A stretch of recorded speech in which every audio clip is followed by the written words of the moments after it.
নমস্কার, কেমন আছেন সবাই? নতুন একটি প্রপার্টির সন্ধান নিয়ে আবারও হাজির হলাম আপনাদের সাথে। তবে আজকে আর কোনো সেলের প্রপার্টি দেখাচ্ছি না।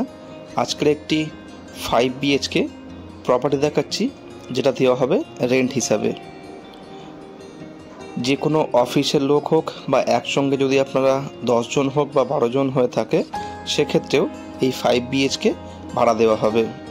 আর যদি সংখ্যায় আপনারা কম থাকেন তাহলে 2 BHK এবং 3 BHK সেপারেট হিসাবেও সম্ভব রেন্টে দেওয়া।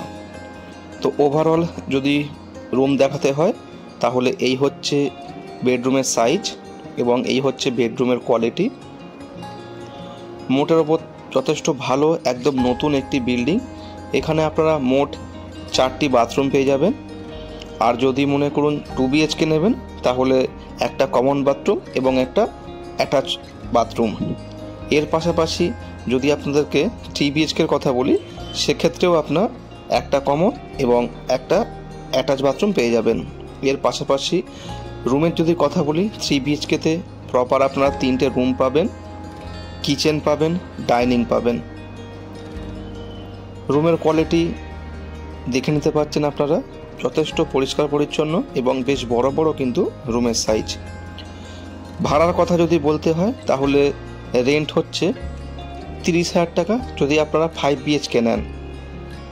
আর যদি মনে করেন 2 BHK নেবেন সেক্ষেত্রে পড়বে 13,000 টাকা, এবং যদি 3 BHK নেন সেক্ষেত্রে পড়বে 17,000 টাকা। তো যারা ইন্টারেস্টেড তারা অবশ্যই কল করতে পারেন। লোকেশান হচ্ছে কেষ্টপুর মিশন বাজারের খুব কাছাকাছি, তারুলিয়া ফার্স্ট লেন। বলে রাখি এটি কিন্তু 6th ফ্লোরে অ্যাভেলেবেল। টোটাল বিল্ডিং হচ্ছে G+7, এটা হচ্ছে 6th ফ্লোর। 6th ফ্লোরে ফ্ল্যাটটি অ্যাভেলেবেল রেন্টের জন্য। একদম রাস্তার সাইডেই ফ্ল্যাটটি, কোনো রকম ভেতরের দিকে নয়। ফ্ল্যাটের সামনেই 4 হুইলার পার্কিংও আছে। তার পাশাপাশি একদম মেন রাস্তায় যেহেতু ফ্ল্যাটটি, তাই গাড়ি খুব ইজিলি আসা যাওয়া করতে পারবে। তো যদি কেউ ইন্টারেস্টেড থাকেন তাহলে অবশ্যই কল করতে পারেন। যদি মনে হয় কিছু জানার প্রয়োজন তাহলেও আপনারা জানতে পারেন। ইন্ডিভিজুয়াল হোক বা কোনো রকম কোনো অফিসের প্রয়োজনই হোক না কেন, ফোন করতে পারেন। 5 BHK, আর যদি মনে করেন যারা সেপারেট নেবেন 2 BHK, সেটাও পসিবল। ব্যাচেলার হোক বা ফ্যামিলি, সবাইকে মোস্ট ওয়েলকাম।